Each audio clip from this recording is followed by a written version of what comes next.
देखरेख के अंदर होना चाहिए, तो उन्होंने किसी प्रकार से उनकी देखरेख नहीं की। डॉक्टर की लापरवाही की वजह से आज रेहाना की एक मासूम बेटी मुस्कान, जिसका अस्पताल के अंदर एडमिट थी, उसके दौरान ही निधन हो गया। उनके परिवार पे जो दुख और जो पीड़ा आई है, और उनके दुख के साथ में और ये हितेन व्यास डॉक्टर है, उनकी लापरवाही से जिस बेटी का निधन हो गया, उसके न्याय के लिए हम सब लोग आज जिला कलेक्ट्रेट के अंदर धरना प्रदर्शन कर रहे हैं। बच्ची को पथरी थी और चेकिंग के दौरान पता चला कि इसकी पथरी है। डॉक्टर ने बोला कि इसका सीटी स्कैन कराना है, और सीटी स्कैन के लिए भी उनसे 8,000 रुपये मांगे गए, और उसके अंदर पथरी पाई गई और बोला गया कि ऑपरेशन करना पड़ेगा, और ऑपरेशन करने के लिए भी उनसे 50,000 रुपये मांगे गए, और 50,000 रुपये परिजन नहीं कर सके, तो जैसे तैसे करके 20,000 रुपये किए, और 20,000 रुपये देने के बाद में उसका ऑपरेशन हुआ, और ऑपरेशन करने के बाद 30,000 रुपये घर परिवार वाले उसको नहीं दे पाए डॉक्टर को, तो उसने बिल्कुल उस बच्ची की तरफ ध्यान नहीं दिया, और आज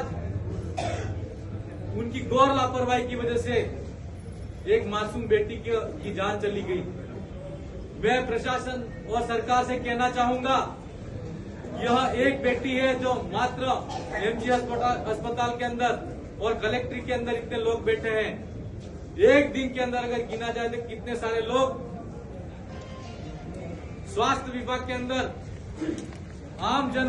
गरीब दलित शोषित पीड़ित के जो इलाज कराने आते हैं, उनकी देखरेख सही से नहीं होती, उनका इलाज सही से नहीं होता, और उनकी लापरवाही की वजह से मौत के घाट उतार दिए जाते हैं।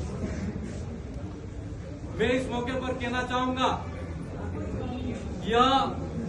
हम सब के लिए और पूरे क्षेत्र के लिए मानवीयता को तार तार कर देने वाला एक बहुत बड़ा दर्दनाक हादसा है, क्योंकि आज एक सिस्टम जो फेलियर सिस्टम, एक सिस्टम की फेलियर की वजह से एक बेटी की जान चली गई। आज हम मुस्कान को वापस नहीं ला सकते, लेकिन मैं पूरे जिले के अंदर कहना चाहूंगा कि आप जितने भी लोग जैसे सरकारी अस्पतालों के अंदर जा रहे हैं, अगर वहां पर आपके साथ में सही व्यवहार नहीं किया जाता, आपकी बात को सुना नहीं जाता, और जो भी सरकार द्वारा दी जाने वाली सुविधाओं से आपको वंचित किया जाता है, अगर ऐसा कोई मामला आता है तो पूरे जिले भर के अंदर से जितने भी साथी हैं, युवा साथी जागरूक हैं, सोशल मीडिया के माध्यम से ये पता चल जाना चाहिए, और अगर ऐसी दोबारा कोई गौर लापरवाही होती है, तो उसके दौरान अगर किसी का निधन हो जाता है या किसी की मौत हो जाती है, तो उसके लिए हम पूरे जिले भर के अंदर बिना गैर राजनीतिक इस आंदोलन को रूप देते हुए जिला स्तर पर एक बहुत बड़ा हम आम जन के लिए आंदोलन खड़ा करेंगे, जिसके लिए अगर लड़ना पड़ेगा तो हम जिले पर लड़ेंगे, और आपके भले के अंदर अगर सरकारी जो हॉस्पिटल है, ब्लॉक स्तर पर जो हॉस्पिटल है, अगर उसके अंदर भी किसी के साथ में कुछ गलत होता है, तो हम निश्चित तौर पर आपके साथ में खड़े रहेंगे। मैं इसलिए कहना चाहूंगा, और प्रशासन से भी मेरा कहना है, ये पूरे जिले के अंदर अगर इस सिस्टम को सुधारना है तो सही तरीके से उसकी मॉनिटरिंग होनी चाहिए, और एक अलग तरीके से ही उसके लिए टीम गठित की जाए। और यहाँ पर जिले का सबसे बड़ा अस्पताल एमजी हॉस्पिटल है, उसके अंदर प्रशासन से भी मेरा कहना है कि कम से कम ज्यादा नहीं, लेकिन 7 दिन के अंदर एक बार तो उस हॉस्पिटल के अंदर भी कलेक्टर साहब का भी दौरा होना चाहिए। क्यों होना चाहिए? ताकि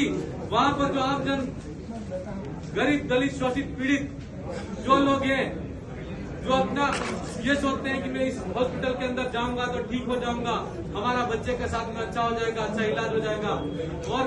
आज उनके साथ में गलत हो रहा है। अगर कलेक्टर महोदय वहां पर समय पर समझ लेंगे, तो जो सिस्टम आज, जिस सिस्टम की वजह से एक मुस्कान जैसी बेटी की जान गई है, तो दूसरी ऐसी कोई मुस्कान बेटी वहां यहाँ पर इस हॉस्पिटल के अंदर जिसकी जान नहीं जाएगी। और आपसे भी मेरा कहना है, हमने सुबह से लगा के आप बैठे हैं यहाँ पर, आपके द्वारा सोशल मीडिया के माध्यम से मुझे जानकारी मिली कि एक लापरवाही की वजह से हितेन व्यास नामक डॉक्टर है,